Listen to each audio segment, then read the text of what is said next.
जिस तरह से भय मुक्त भ्रष्टाचार हो रहा है, आपको जान के ताज्जुब होगा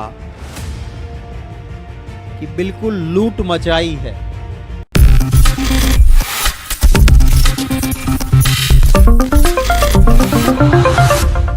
देश में 3900 करोड़ का घोटाला हो जाता है।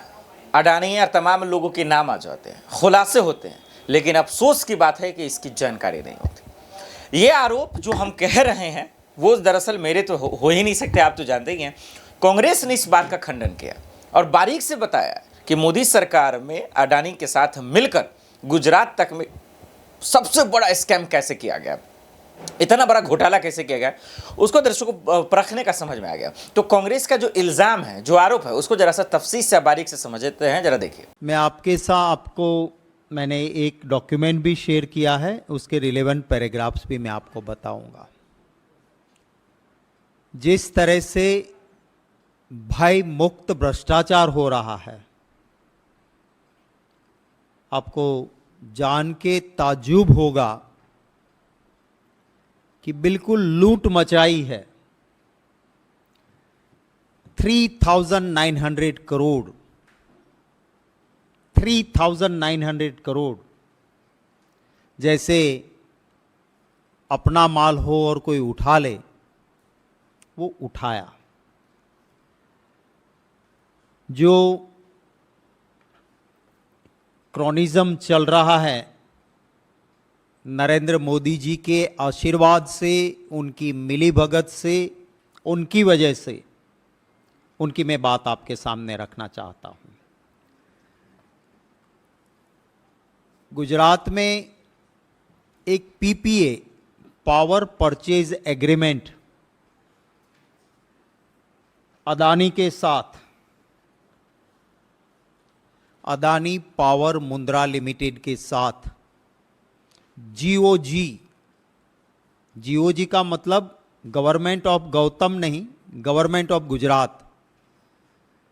गवर्नमेंट ऑफ गुजरात ने साइन किया पीपीए।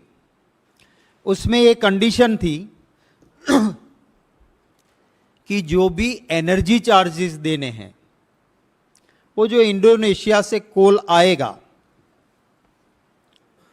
उस कोल की प्राइस तय होगी और उसके आधार पे energy charges Adani Mundra power limited को दिया जाएगा। ये पावर परचेज एग्रीमेंट साइन हुआ।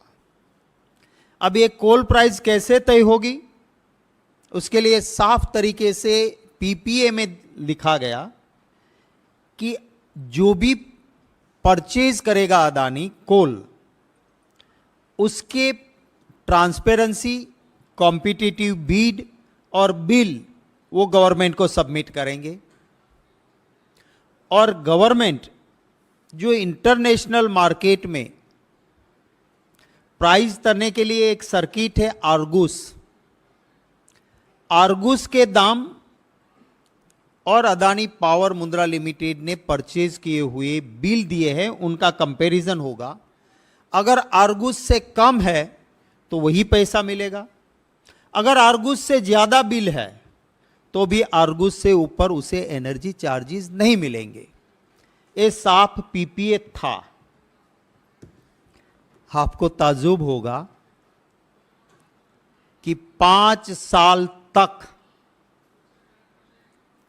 अदानी पावर मुंद्रा लिमिटेड ने बिल सबमिट नहीं किए, डॉक्यूमेंट्स दिए नहीं, ट्रांसपेरेंसी की बात नहीं की, और सिलेक्टेड लोगों से मैंने अपर सर्किट में खरीद किया है, मुझे एनर्जी चार्जेस दे दो।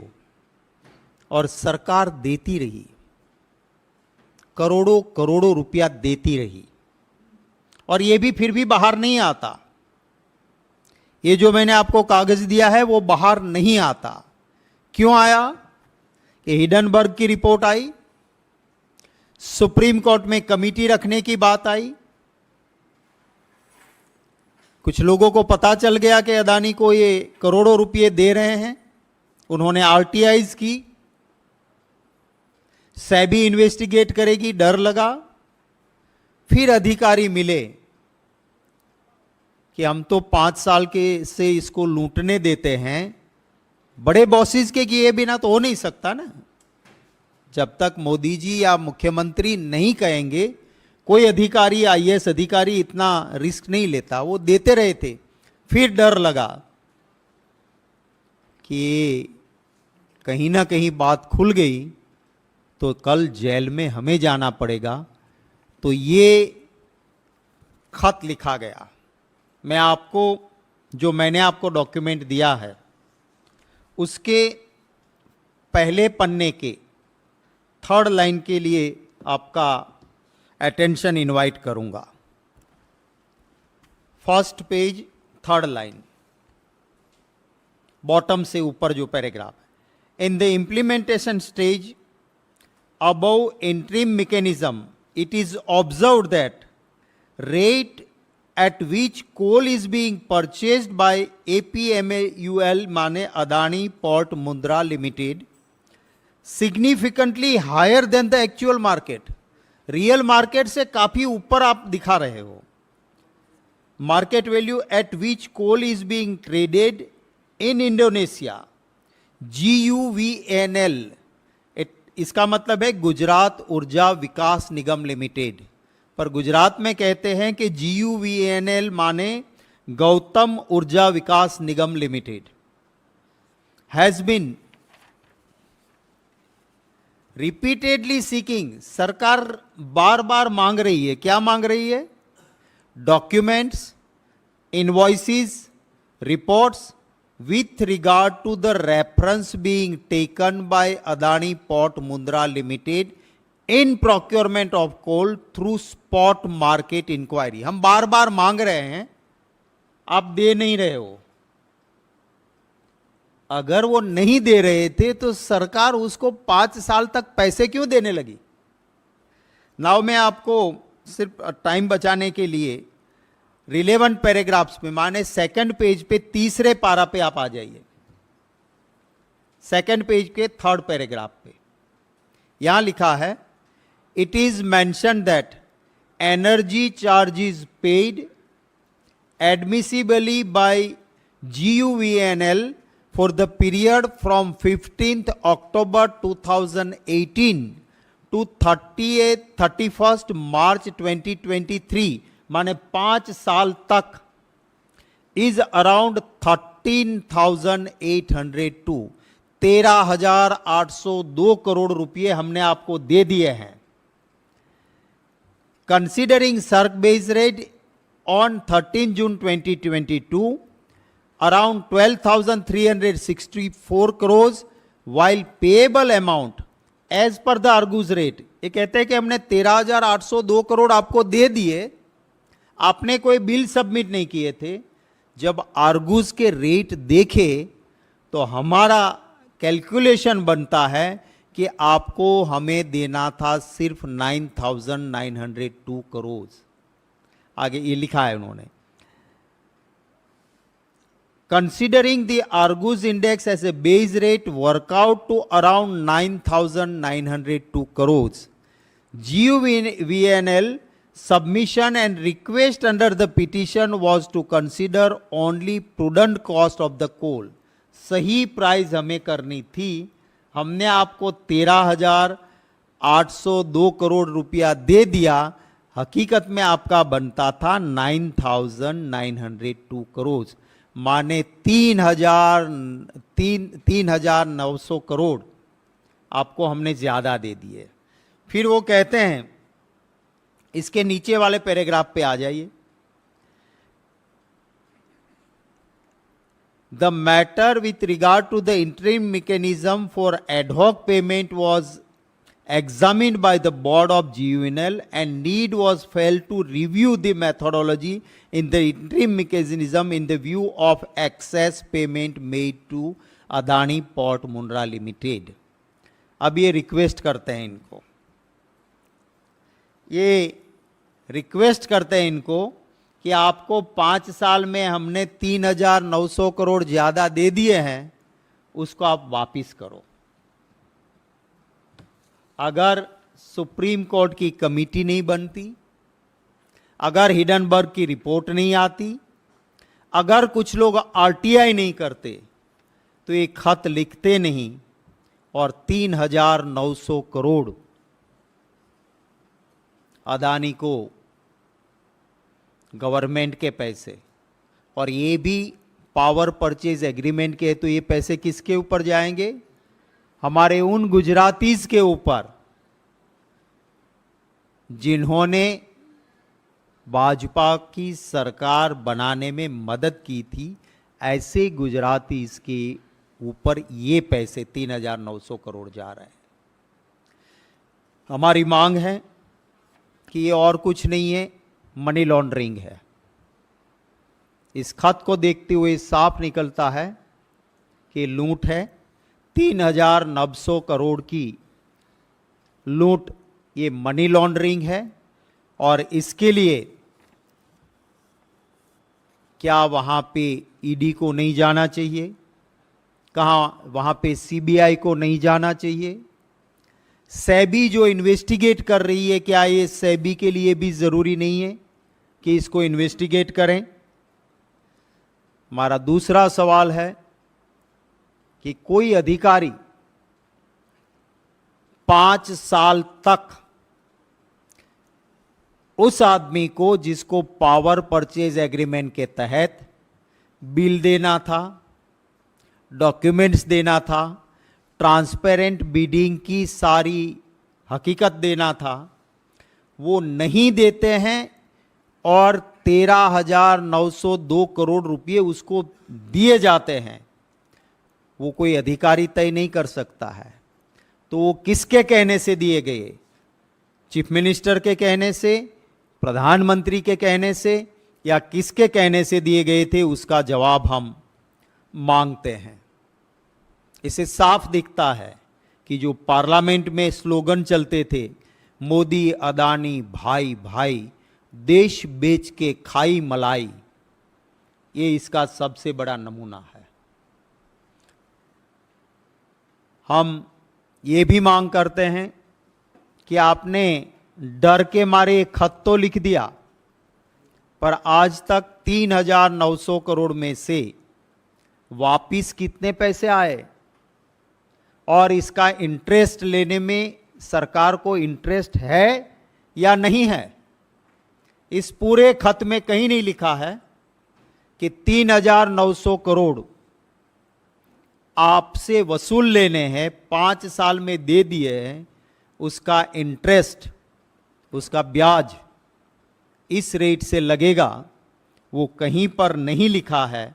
तो इसके लिए भी जिम्मेवार कौन? ये कुछ हमारे सवाल हैं। आपके कोई प्रश्न होंगे तो उनका स्वागत है। मैं पवन भाई थोड़ा इंग्लिश में, जरूरत है इंग्लिश में बोलने की? नहीं, ठीक।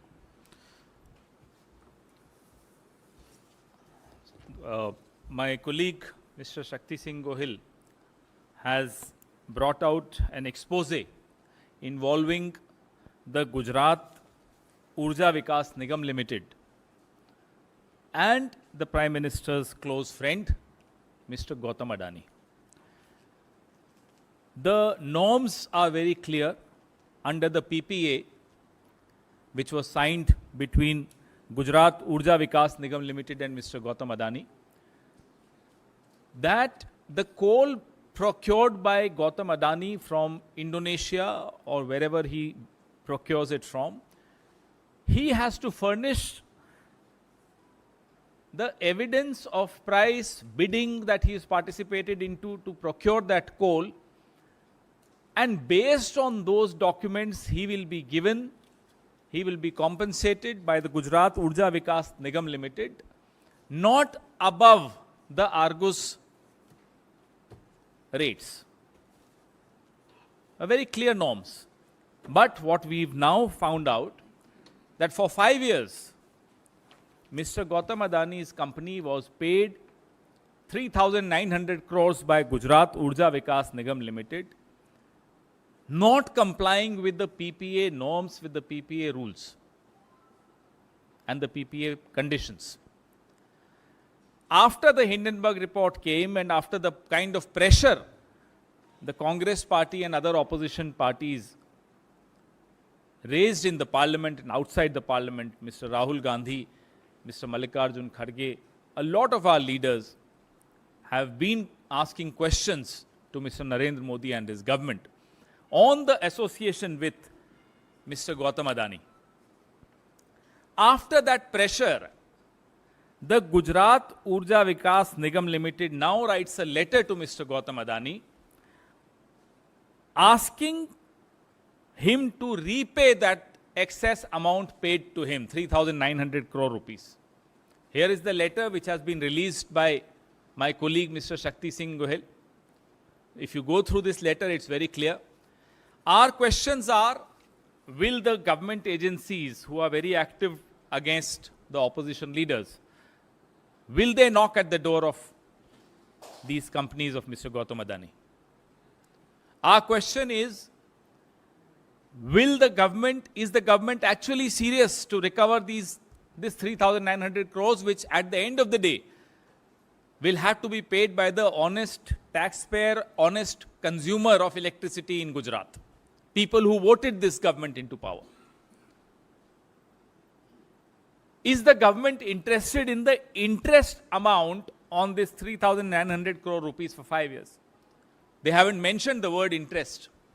You and I borrow from a bank, we get several reminders for interest also. But this entire letter does not mention interest. Therefore, our doubt on the seriousness of this, of intent by the Gujarat Urja Vikas Nigam, are they really interested? देखा आपने साफ शब्दों में। अब इतना बड़ा आरोप लगा रहा है, अगर यह गलत आरोप है तो फिर मोदी सरकार की जिम्मेदारी है कि इन लोगों पे कार्रवाई करे, और अगर ये सही है तो फिर ईडी और सीबीआई की जिम्मेदारी है कि सरकार के मंत्रियों और जो भी जिसका हाथ है उसको फौरन जेल में डाले। लेकिन हम और आप जानते हैं कि ऐसा होगा नहीं, क्योंकि ईडी सीबीआई के ऊपर भी किसी का आशीर्वाद है, उसके ऊपर भी कोई है, और यही वजह है कि आज तमाम चीज़ें नहीं हो रही। दोस्तों, आपको क्या लगता है हमें कमेंट कर जरूर बताइएगा। साथ ही ये भी बताइएगा कि क्या इतना बड़ा स्कैम का जो पर्दाफाश किया गया है, क्या लोगों के अंदर सच्चाई आ पाएगी? देश दुनिया की बड़ी खबरों के लिए देखते रहे नेक्स्ट न्यूज़। नमस्कार।